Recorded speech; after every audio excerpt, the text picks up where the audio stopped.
New chilling images show a masked armed person outside Nancy Guthrie's house the night she was abducted.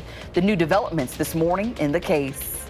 Plus, the Madison School District is getting ahead of potential ICE activity. What officials say about school access, student protections, and what could change next. And WISC-TV is back in the spotlight at the Capitol after a unanimous vote. But questions remain surrounding its future. And good morning, everyone, and welcome to News 3 Now this morning on your Wednesday, February 11th. Thanks for waking up with us. Hope you're powered on through your week. Can't believe it's already Wednesday. Yes, we're Wednesday. Oh, happy Wednesday. I was trying to find a word that would have, described it. It's all meshing together. Yeah. Warm, nice. I mean, yeah. Beautiful, glorious. There we go, glorious Wednesday. Thanks for waking up with us on this glorious Wednesday. I like it. Yes, me too. Just puts a little pep in your step, especially with what we've been seeing lately, Savannah. I know. If you like the mild weather, you're going to like the forecast, especially as we head into Valentine's Day weekend. Maybe you don't like Valentine's Day, but if you like mild weather, you're going to like Saturday, Sunday, and into early next week. We've got the 50s that are going to return to the forecast. It's a little breezy outside. That is driving a wind chill to be factored in this morning. That's the difference between yesterday and today, although temperatures are in the 20s right now for the most part. When you factor in the wind chill, we feel like we're down to the teens. It's not a bad start, though. Clear skies, northwest winds around 5 miles per hour, but those are going to continue to pick up. It's not going to be as breezy as yesterday, but winds will still be a little bit of a factor out there, and some sunshine. That's expected all day long today as highs head up into the mid-30s. Not as warm as what we're tracking heading into the weekend. We'll have a look exactly how warm it's going to be and when you can expect the windy conditions to decrease. Kyrian. Savannah, thank you. Now let's get to new developments overnight in the search for Nancy Guthrie. A person detained for questioning has now been released and will not face charges. That person was stopped during a traffic stop about an hour outside Tucson. Authorities searched both the vehicle and a home connected to the individual. This comes just hours after federal officials released new footage showing a masked armed man walking through Guthrie's front door. FBI Director Kash Patel says investigators are also looking into what they call other persons of interest. And new overnight in Canada, 9 people are dead and more than 24 others injured after a shooting at a secondary school in British Columbia. Officials say the suspected gunman was found dead with what appears to be a self-inflicted injury. Police call it one of the deadliest high school shootings in the country in decades. And also new overnight, the FAA is closing El Paso's airspace, citing special security reasons. In a separate notice, the agency is also temporarily classifying it as national defense airspace and warns it could intercept any aircraft that violates the order. All flights in and out of El Paso are canceled for the next 10 days. Back here at home, Oregon police are investigating 2 separate cases of inappropriate conduct between faculty members and students. In the first case, district officials learned of a suspected faculty-student relationship on November 3rd of last year. They conducted their own investigation, but did not notify police until January 12th. Now, in the second case, Child Protective Services alerted police to allegations that a high school staff member had physical contact with a student that made the student uncomfortable. Police say the 2 cases involve different students and different faculty members, and both cases remain under investigation. 6:03 on your Wednesday. The Madison Metropolitan School District is laying out how it's preparing in case ICE operations expand here. District Superintendent Joe Gothard says he's been in constant contact with local leaders. Under district policy, federal agents cannot enter a Madison school without a warrant. The district also does not ask students or families about immigration status. Officials have discussed expanding online learning if circumstances change. Meanwhile, in Washington, lawmakers are debating how to fund the Department of Homeland Security as top immigration officials testify before Congress about recent controversial enforcement actions. The heads of ICE, Customs and Border Patrol, and Citizenship Services answered questions on body cameras, officer investigations, and alleged rights violations. The hearing comes amid widespread criticism of the Trump administration's tactics following the fatal shootings of 2 U.S. citizens during immigration operations in Minneapolis. Officials defended their operations. You won't see ICE agents rolling through the parking lots and just snatching someone up. ICE does intelligence-driven, targeted enforcement operations. Lawmakers have until Friday to pass a new spending package for the Department of Homeland Security. Today, President Trump is set to meet Israeli Prime Minister Benjamin Netanyahu at the White House. Sources say Netanyahu will discuss potential military options against Iran and present fresh intelligence to Trump.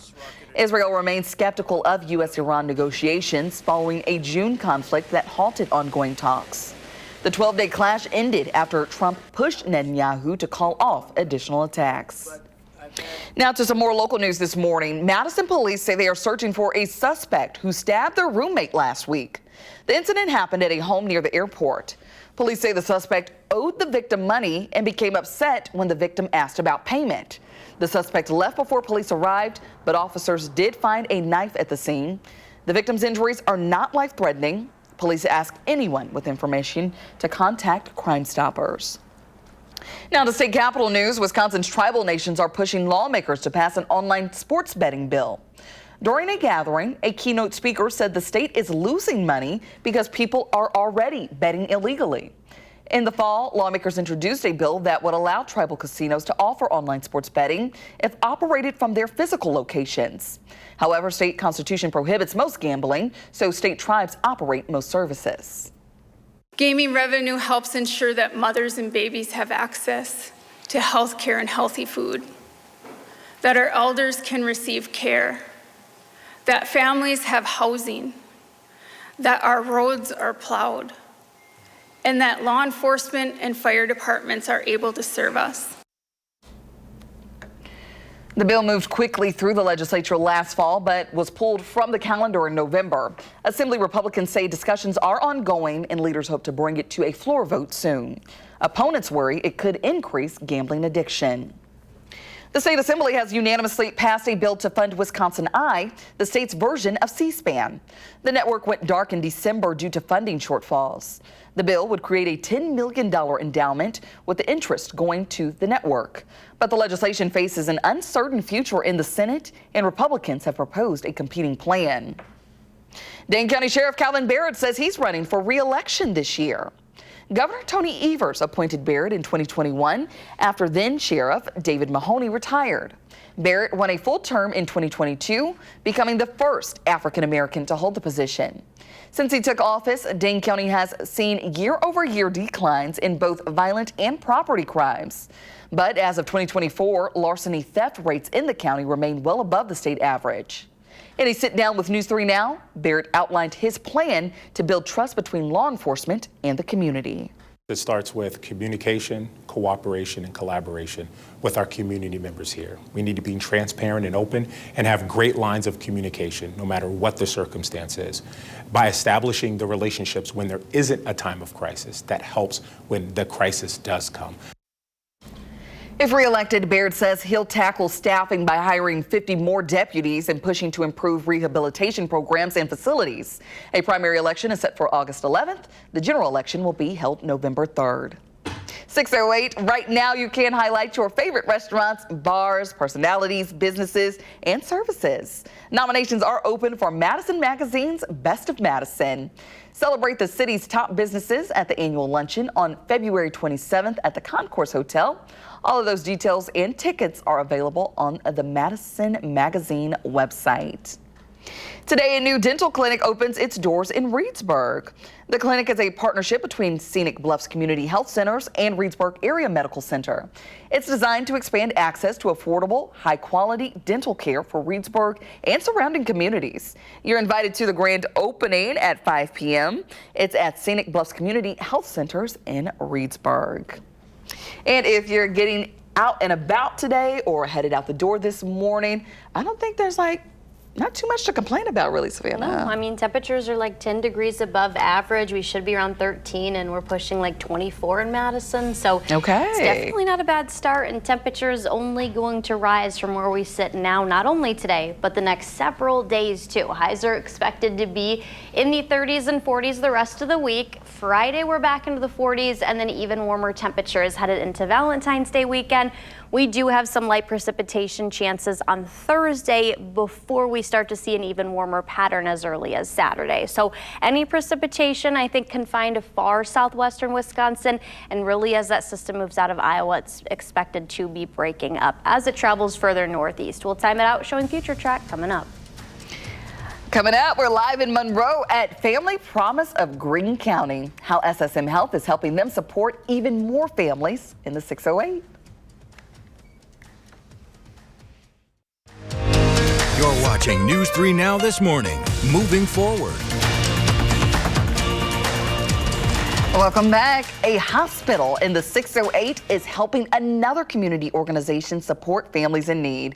Our Josh Ryder is live in Monroe with the story this morning. Josh?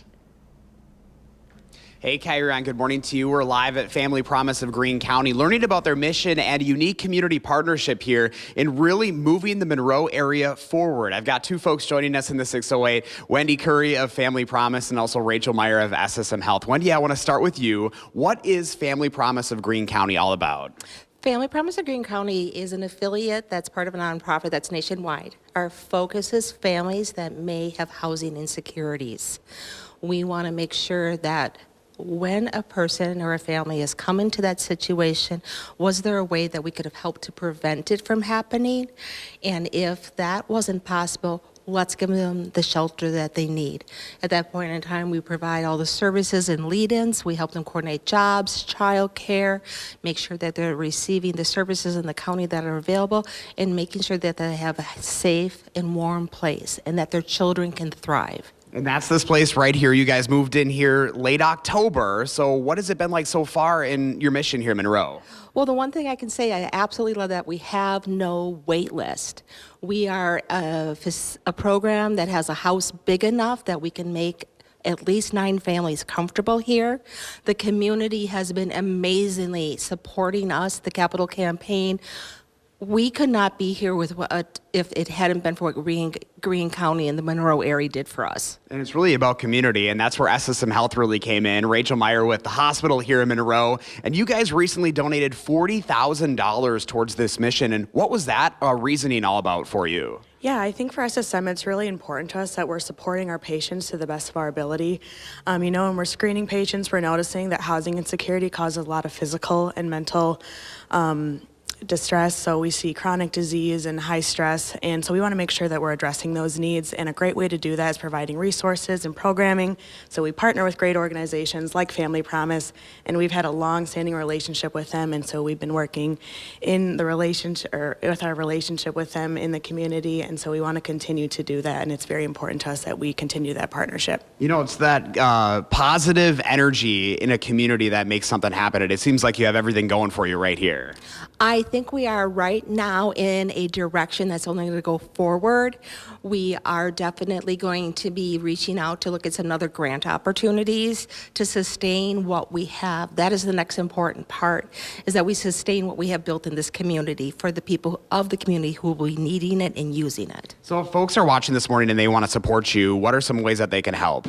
Actually, right now, our biggest need is going to be coming up as we work with SSM, developing our outdoor play space. That is something I'm very passionate about discovery play, interactive play, and with the help of SSM, we're going to be able to do that. We are always working on donations. There is availability to donate from our website if you're interested. You can go to Family Promise of Greene County, and you can make a donation right there. Awesome. Well, thank you guys so much for being here this morning, and love the mission. If you'd like to learn more about what's happening here at Family Promise of Greene County, just go to the story on channel3000.com. Kyrian? And Josh, thank you. Good things happening out there. Remember to let Josh know what inspires you in the 608. You can reach out either on social media or email us for a chance to be featured.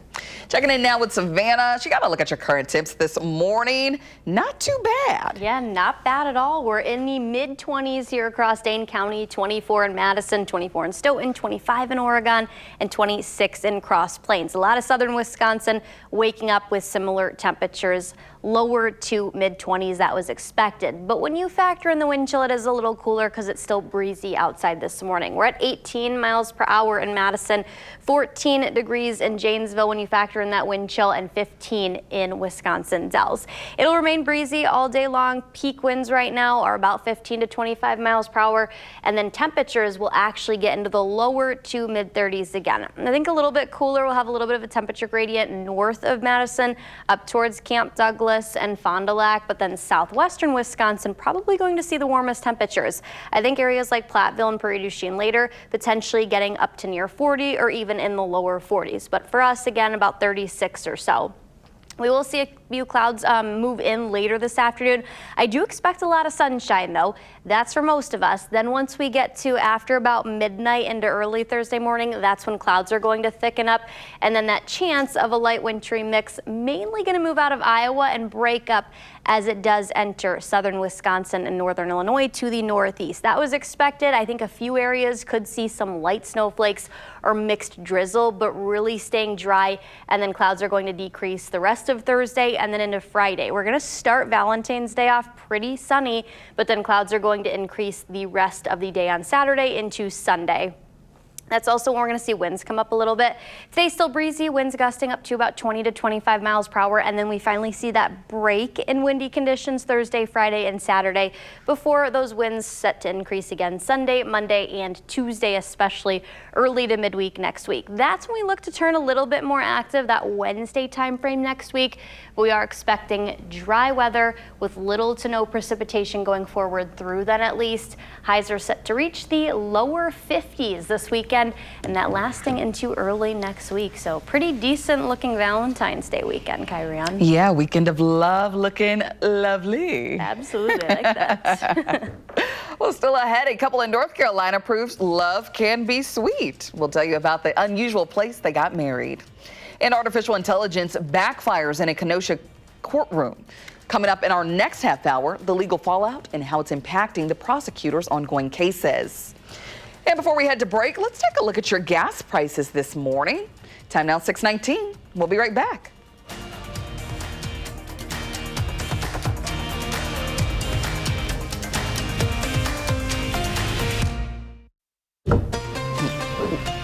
Good morning and welcome back, everyone.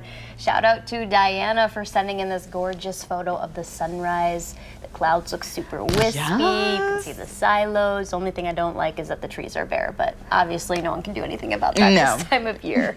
Gorgeous photo. Thank you, Diana. Hashtag MyNews3Morning, and we'll continue to share those. Yes, we will. Well, here's what's trending this morning. A New Bern, North Carolina couple is proving love really can be sweet. 19-year-old Reagan Baker and 18-year-old Isaiah McKinley exchanged vows last week at Cow Cafe. So the couple says the ice cream shop has always held a special place in their hearts. It's where they met and had their first date just a year ago, so they wasted no time, jumped right into it. And a spot McKinley visited often as a child with his grandmother. So when it came time to say I do, they knew exactly where they wanted to do it. The ceremony also marked a first for the Cow Cafe. Ice cream looks so good. Yes, so wishing them nothing but, you know, love and success. Yeah, best of both worlds, doing it in an ice cream shop. I mean, come on. That's and it's unique. Who else has done that? Exactly. So, yeah, something they won't forget for sure. Take a trip to New Bern, I guess, to try that ice cream. Ice cream. We'll say, yeah, we need to go on an ice cream tour, right? Well, Mattel is celebrating the Seattle Seahawks Super Bowl 60 win with a made-to-order Barbie doll. So take a look at this beauty here. The doll sports a team logo shirt, wide leg pants in Seahawks colors, sneakers, and a visor, complete with a foam finger, as you can see, to cheer on the champs. It was designed to commemorate the victory. This collectible is available for pre-order now through March 2nd for $35 and comes with a certificate of authenticity. So there you have it. Very cool. I need to get my hands on one of these when the Bears win the Super Bowl. Yeah. So yeah, I was like, I don't remember them doing this for the Kansas Chiefs. City, yeah. I'm like, I don't remember seeing that. I could have missed it.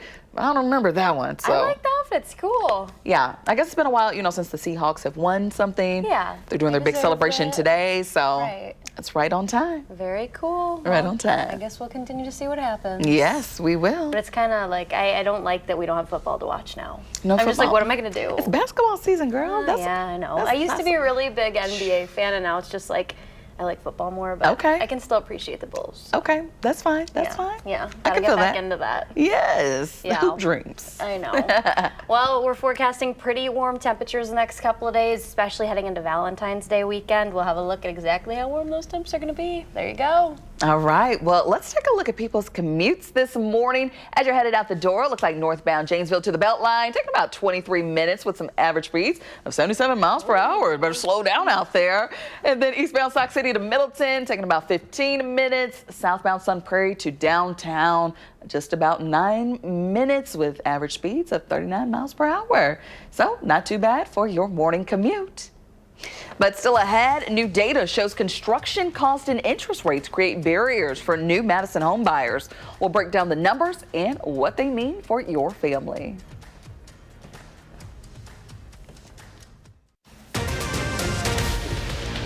This morning, major developments in the search for Nancy Guthrie. What we're learning about a person of interest.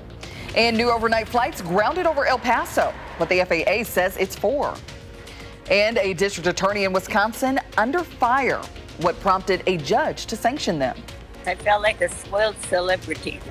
Plus, a Wisconsin grandma made her very first plane trip. The special condition that got her on board. And good morning, everyone, and welcome to News 3 Now this morning on your Wednesday, February 11th. Thanks for waking up with us this morning. Yeah, happy Wednesday. Happy Wednesday, halfway through the week. Not only that, we're nearly halfway through the month of February already. Yeah, I don't know how it's Valentine's Day weekend this weekend. That's crazy. Yes, but if people have plans, things are shaping up to be good for, starting today onward, Savannah. I know, going to be beautiful. Even today, we're going to see highs reach the mid-30s. That's still above average, but not as warm as what we're going to see Friday and especially this upcoming weekend. Very, very warm, mild conditions, well above average temps in the forecast Saturday onwards into early next week.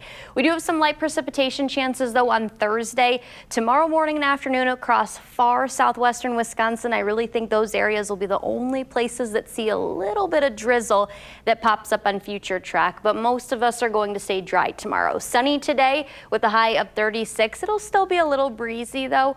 Our winds are going to gust upwards of about 20 to 25 miles per hour. We sit at 24, though, right now. That's even 10 degrees above average. We'll have more on the big weekend warm-up in just a little bit. Kyrian? Savannah, thank you.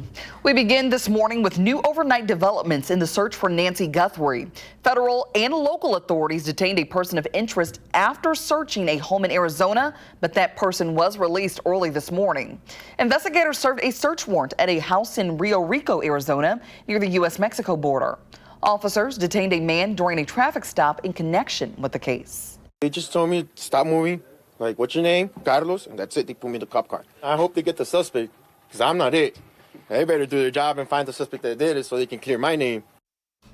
This came just hours after the FBI released chilling new footage of an armed, masked person wearing gloves outside Nancy Guthrie's home, captured by a security camera the night she disappeared.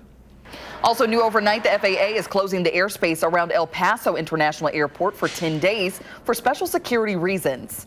The agency has not said what prompted the restriction or released any other additional details. El Paso sits on the U.S.-Mexico border and is home to the Fort Bliss military base. Back here at home, the Dane County Sheriff's Office arrested a man tied to a string of break-ins. Early yesterday morning, a woman reported two people walking around her SUV. Before deputies arrived, someone stole the vehicle. Deputies later found that SUV and another stolen vehicle and started a chase. The sheriff's office says a 20-year-old man ran from the stolen SUV, but a Madison police K-9 stopped him. Investigators say he dropped a backpack filled with items from recent Cambridge thefts and was carrying a stolen gun. He faces several charges. Detectives believe he had accomplices in the Cambridge break-ins. Anyone with information is asked to call Crime Stoppers. Time now 6:33. The Madison school community continues to mourn a West High School student killed in a car crash. Last Thursday, a driver hit and killed Alexander Sasha Rosen on South Park Street. Many students, including Rosen, regularly cross Park Street to get to school. Superintendent Dr. Joe Gothard says he's open to looking at ways the district can make the area safer. On Park Street, you could have children going to La Follette, Memorial, West, all of our schools. for that matter. So it's an important transportation hub to make sure that our students can get across the city. So I look forward to supporting our teams and having those further discussions with all of our partners. So far, prosecutors have not charged the driver involved in the crash. Madison police tell News 3 Now they expect to release more information later this week. A Kenosha County judge sanctions the district attorney for using AI to help draft legal filings in a criminal case without telling the court. The issue, the AI-generated document included incorrect and even made-up legal citations. As a result, dozens of felony burglary charges were dismissed for lack of probable cause. It's just another good learning lesson for all of us in the legal community to review our work, to check it for accuracy. These are just, pillars of what we do to make sure we're giving our clients the best representation possible. In a statement, the district attorney acknowledged the error and emphasized the office's commitment to accuracy going forward. Now to more national news. We're learning new details from the Epstein files. Newly revealed records suggest that 20 years ago, President Donald Trump told Palm Beach police about Jeffrey Epstein, saying, "Thank goodness you're stopping him. Everyone has known he's been doing this." President Trump also reportedly said he was around Epstein once when teenagers were present and said he got out of there. Trump has publicly said he was unaware of Epstein's crimes.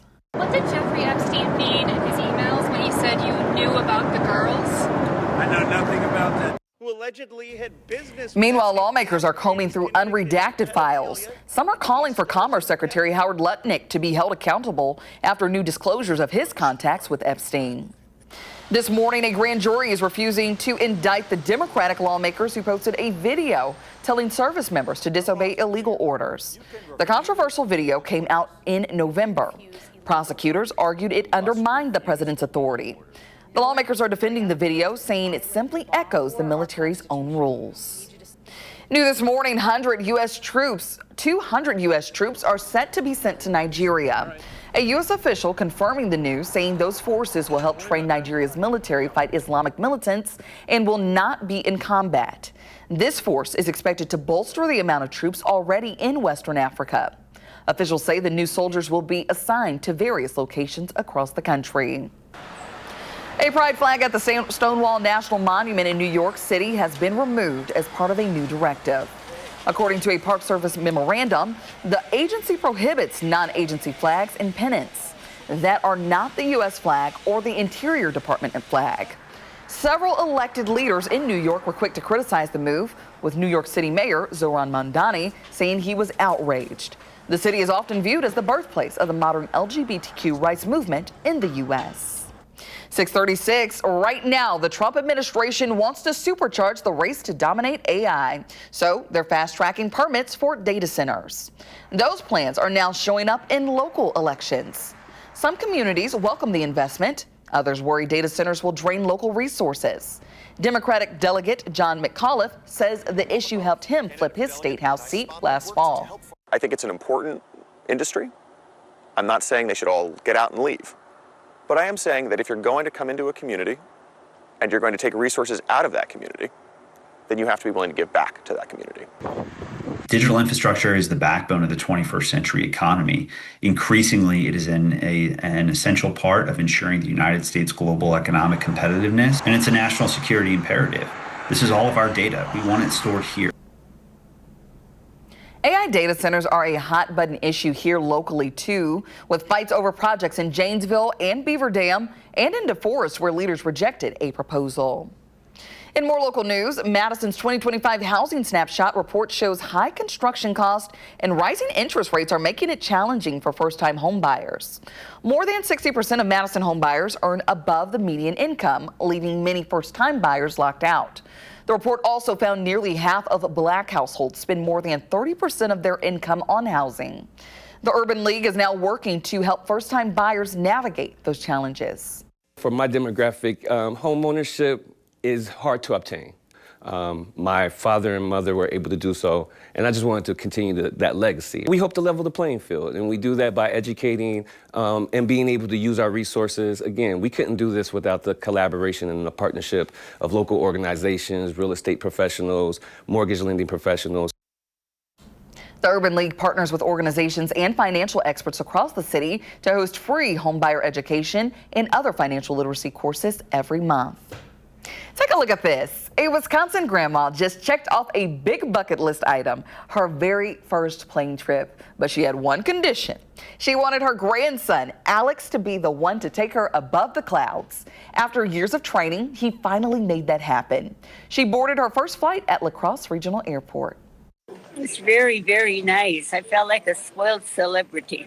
I had the first seat in the first class. They made sure they told me to take Dramamine first. I've never taken Dramamine in my life either.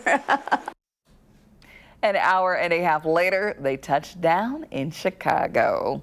What a beautiful sight to see there. Full circle moment for that grandma and grandson. Well, your time now is 6:39, so let's check in with meteorologist Vanna Brito, getting you ready to head out the door this morning, planning our day as always. Yes. Hey. Good morning, Kyrian. Planning the day today. Looks pretty good. Not as warm as yesterday, but we're going to see a lot more sunshine. We're at 24 under clear skies right now, expecting the sun all day today and highs that get into the mid-30s. Not bad. That's still above average. Not as warm as what we're going to see to follow this, though. It'll still be breezy today with winds out of the northwest up to about 20 to 25 miles per hour. Even warmer heading into Friday and especially Valentine's Day weekend. We'll have a look at exactly how warm it's going to get each day coming up. Kyrian. Savannah, thank you. And still ahead, Josh Ryder is live in Monroe at Family Promise of Greene County. How SSM Health is helping them support even more families in the 608.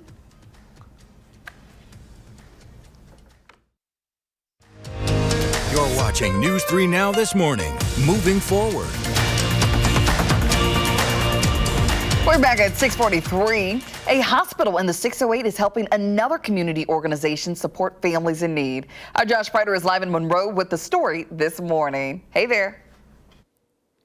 Hey, Kyrian, good morning to you. We're at Family Promise of Greene County learning about their mission and unique community partnership, and it's all about what's happening moving forward right here in the community. I've got two folks joining us in the 608, Wendy Curry of Family Promise and also Rachel Meyer from SSM Health Monroe Hospital. Wendy, I want to start with you. Let's talk about Family Promise of Greene County because this is really an incredible mission you have here in the community.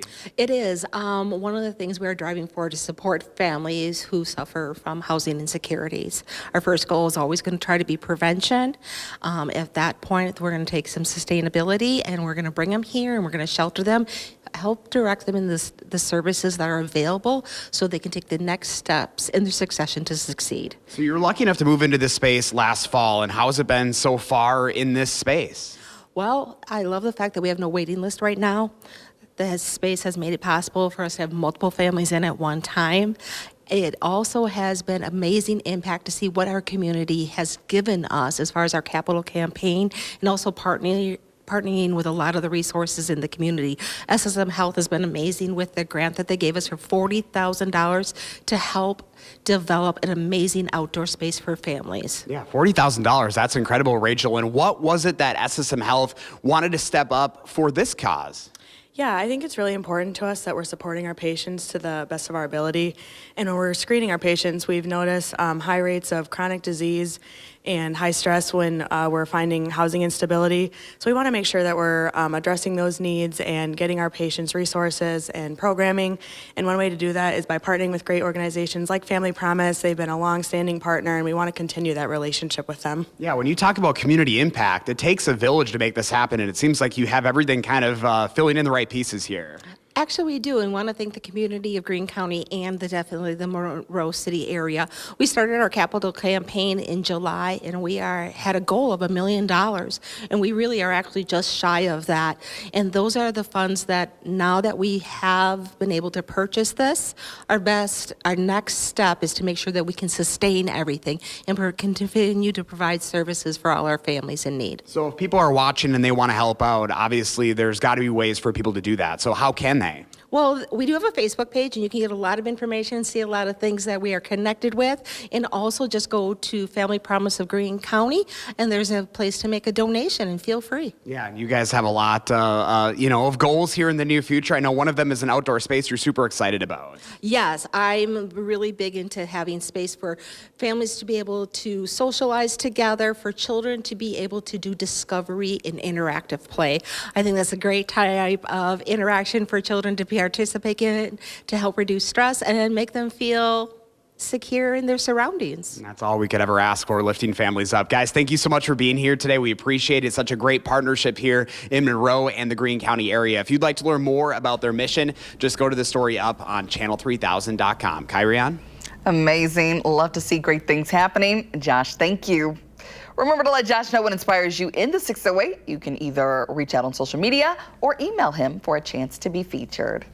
Well, let's check in with Savannah, getting us prepped and ready to head out the door this morning. Hey. Hey, good morning. Temperatures not bad. We're in the lower to mid 20s, 24 currently at the airport, 22 in the Dells, 20 in Viroqua, and 23 in Janesville. The difference between yesterday and today, we have wind chills factored in, but this is more closer to where our average nighttime temperatures should be this time of year. 18 in Madison, 13 degrees, that's the air temperature with the wind chill factored in Monroe, 16 in Watertown, and only 9 in Camp Douglas. Everyone else is in the teens, though. We are still expecting a lot of sunshine later this afternoon into the evening by about 4 to 5 p.m. closer to dinner time. That's when I think clouds are going to increase a little bit more, but nonetheless still mild with highs getting into the mid 30s. It'll still be a little breezy, though, with winds gusting upwards of about 20 to 25 miles per hour. A few clouds are going to develop shortly after lunchtime west of Madison. There will be a little bit of a temperature gradient too, so I think we get into the mid 30s, but areas to our south and especially southwest could even see a couple of 40s towards Platteville, Prairie du Chien, upper 30s towards Mineral Point and down towards Janesville, and then a little bit cooler to the north. Watoma, Fond du Lac might only reach a high near 30 this afternoon. Then later tonight into tomorrow morning, that's when clouds are going to thicken up a lot. Lows are actually still going to get down to the lower to mid 20s, similar to this morning. Not bad. And then our precipitation chances, that's going to move out of Iowa, but then mostly showers, the light rain, drizzle, and light snowflakes are going to actually start to decrease and break up by the time they head closer to Prairie du Chien and Platteville. Couple of mixed areas of snowflakes and drizzle can't be ruled out for those areas, but I think most of southern Wisconsin will stay dry. And then we rise even warmer temperatures for Friday and especially this weekend. Winds are still out of the northwest. They're still going to be near about 20 to 25 miles per hour. And then later this evening into tonight, they finally come down some. We're only looking at wind speeds around 5 to 10 miles per hour at the highest. Then 50s return for the weekend. That includes Valentine's Day and Sunday, even into early next week, expecting the lower, maybe even a couple spots topping out in the mid 50s. Our warmest Valentine's Day in Madison ever on record, 55, and our forecast high, 51. So we'll be very close to that. Maybe not breaking that or reaching a new Valentine's Day, record warmth or high, but still going to be pretty mild, and I am definitely here for it. Yes, things looking real lovely for the weekend of love. I mean, not too much to complain about here. I know. I mean, winds are not going to be a factor on Saturday. We'll have some sunshine early in the day, maybe a few flurries at night, but I don't think anything that sticks. Okay, so like you said, things looking good, but what's also looking good and exciting, some news you all have to share. Yeah, the First Warn Weather Team, yesterday, we announced that Weather Rate actually gave us the 6th year in a row of the most accurate forecast. So we have that, and then 5 years in counting in the entire state. So that's some pretty exciting news for the First Warn Weather Team. Yes, that's something to brag about. And News 3 Now in general. Yes, absolutely, but it's something to brag about. Yeah. Just the hard work that the team puts in. 6 years, yeah. Yes. So it's a big deal. So congratulations to you. Thank you. And the whole team here. Thank you, Kyrian. All right. Well, let's take a look at your commute this morning, Savannah. So if you're traveling northbound Janesville to Beltline, looks about like a 24-minute drive there. Average speeds look at about 76, so above average here. Eastbound Sauk City to Middleton, 16 minutes. Average speeds of 62 miles per hour. And southbound Sun Prairie to downtown, 9 minutes. Average speeds, 39 miles per hour. Not too bad. Things looking pretty good for your morning commute. Coming up in the morning sprint, what tribal nations are urging state lawmakers to do. And if you have a little kiddo turning 3 soon, please let us know so we can share their picture on TV.